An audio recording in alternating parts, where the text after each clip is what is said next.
Patrick Williams, a guy who is in jeopardy, I think, of losing his starting job, which we will talk about here. Fucking just talk about it now. Patrick Williams and the Javonte Green thing. I got to write an article about that over on Tap about how Javonte Green's just been balling out this preseason. Before tonight, the guy was shooting 75%, 76% from the field or something like that, and then like 75% from downtown. Obviously, he cannot keep that up. But, he shot 50% tonight and he had 10 points, 5 boards, 1 steal, doing Javonte things. Less than 20 seconds in the game, he was on a transition fast break, putting the ball in the bucket. That man just finds the hole. That's it. We did see a little bit from Pat tonight in that same air of cutting. But no, the elephant in the room is who's going to start. Is it going to be a night-to-night kind of basis? Is Billy going to continue to give Pat the nod, and then we see Javonte be that spark off the bench? With what we saw in preseason and what we saw in the playoffs and most of last year with Pat out, is that Javonte really does fit well with those starters. Because he's a big piece when Zoe is missing too, because when Javonte gets on the break, he just starts fucking going. He really helps get that transition offense going, and that's why I really like when he's out on the court. Don't get me wrong, I kind of had the conversation with like Doug Tonis and a couple other guys on Twitter about like what we expect Pat to be, and I had people telling me, well, it's very rare that you get more than 3 all-stars in a draft class. Like, listen, I don't want to hear all that shit, man. We drafted him at 4 because of raw talent. You're in year 3. I want to see it. I don't care if it's preseason. I want to see it. I want to see something. Today, I get to see a little bit. Now, Milwaukee sent out the B team, but I'm not going to take it away from Pat. I like the 22-5-5. I like the 22-5-5. And 32 minutes out of Pat. I don't care who he was against. That's what he did out on the court tonight. I really enjoyed seeing that. Aggressive with the shot, looking for his shot, making good decisions. I really liked it. I really thought that he looked good with Drummond, and I just got beat by Berkland to that. I thought he looked good with Drummond tonight, but I thought Pat looked good with I actually liked Pat and Javonte out there together tonight too. So is it as simple for you as DeMar and Zach just require too much usage, and that makes Pat the 5th thought on the floor, and it doesn't work out for him? Is that where you think Billy's thinking's coming in? Because we see tonight, without the stars on the floor, when Pat has the opportunity to be a little bit more of a focal point, he can get it done. He can put 20 in the hole for you and do things all over the floor. He has to find a way, or Billy, whoever it may be, between the both of them, need to find a way to get him going when Zach and DeMar are out there. That's just what it needs to be. It can't be catering to Pat Williams on when he can and can't.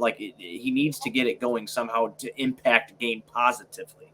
And that's what we haven't seen out of him with those guys so far. We need to see that. I don't care. Like I told you, we were doing that episode way before the preseason started. We were talking give me 13 to 15, 6 boards, do your thing. Just be there for them because those guys are the focal point, because he is the 4th option. Arguably, if Zoe comes back and is healthy, sometimes Pat might be the 5th option. It just is what it is. And we heard those words directly from his mouth in the pressers throughout the preseason, whether it was in being asked about the demotion to Javonte or just his fit and roll with the starters, and that he does feel that it's his job to help get them going, that he is an afterthought. Yeah, I hate that. I hate for him that he feels like, not that he said the afterthought part, but if he feels like that, because he's a key cog in this machine. Tonight on the offensive end, when he was fighting for offensive boards, he grabbed 4 offensive rebounds tonight. So out of his 5 rebounds, 4 of them, Goose, were offensive. I love seeing stuff like that. Especially while sharing the floor with Drummond. That's a pretty impressive feat.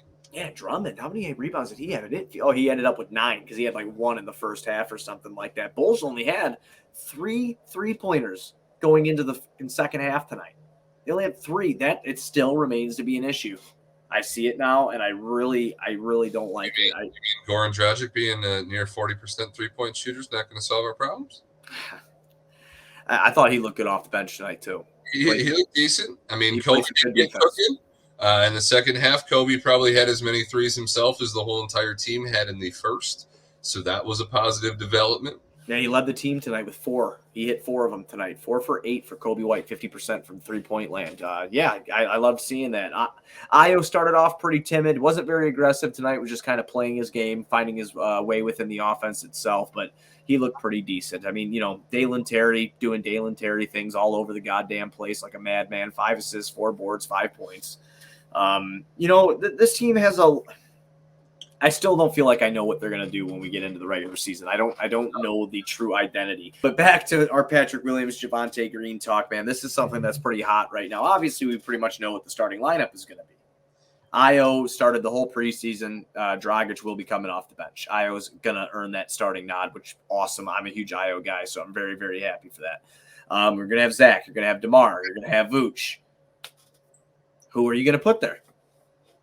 Who are you gonna put there? I would put Javonte. Are you going to give it a short? Are you going to give it a short leash, or are you 100% diving in there? I'm 100% diving in there. At this point, I don't know that you give Pat the 4th overall pick, you know, benefit of the doubt. I don't know that he deserves that at this point. Obviously, he missed most of the season last year. I just think for the fit, the flow of the rotation, everything that we've seen points to Javonte probably being that answer there. Yeah, he just shot so well in the preseason. I mean, if there was a competition, inner competition there, because, you know, Billy kind of switched that shit up. You know, it was Pat, then it was Javonte, then it was Derek Jones Jr., then it went back to Pat in this last game. Javonte Green has a history of scoring like this in the preseason too. Back in I think it was 2019 or something like that. He shot 60% with the Celtics in the preseason, which is still very fucking good for a 6'5" guy playing power forward. Okay, you know, but whatever. I'm glad you said Javonte. If I want to win right away, which I do, that's who I want to go with. But I just wish Pat would do something, because I'm putting my stake in the ground here. I know it's just preseason, and I'm probably going to take a lot of heat for this or whatever. You know, I'm just going to put out a general feeler. I do not think Pat is good enough to be in the starting lineup right now. He's got to be better. He's got to be better. He's got to learn how to play with those guys. If Javonte can play without him and still be effective, then Pat should be able to too. Well, and in my mind, he's not really coming off the bench behind Javonte. He's coming off the bench behind DeMar DeRozan. At this point of his career, DeMar can be the shooting guard, the small forward. He's a 4. Defensively, he's not going to guard any of those guys on the wings, really. The nights that you're going to have Javonte matched up with the power forward are the nights where you have Giannis out there. And we've actually seen Javonte have as much success as anyone can have in guarding Giannis, because he's just fearless and he puts his body into it and he doesn't let you do what you want to do. Pat, physically, if you're looking at the guys, you'd be like, nope, yeah, I want that guy starting at my 4. But the dog mentality in Javonte just shines through. And the fit with those starters, not needing the ball at all, just knowing how to cutting at every opportunity possible. He just fits, I think, the scheme that Billy wants to run with those starters this year better. But like you said tonight, having both of them on the floor at the same time is also not a bad option. That was kind of fun. Listen, that was kind of fun. You know, that was working out real well. I really liked when Pat, Javonte, and Caruso were in there together. That was pretty fun. A little bit of dog on the defensive end, and I will give Pat credit where credit's due here. He really wanted to push with those guys. I like that. So, you know, like I said, I just wish it looked a little bit more crisp, a little bit more confident going into the start of the season here. You know, and after a big takeaway for me after preseason as well is I wish we had a little bit more size outside of just Vooch and Drummond. I'm kind of noticing that I think that's going to become a problem again.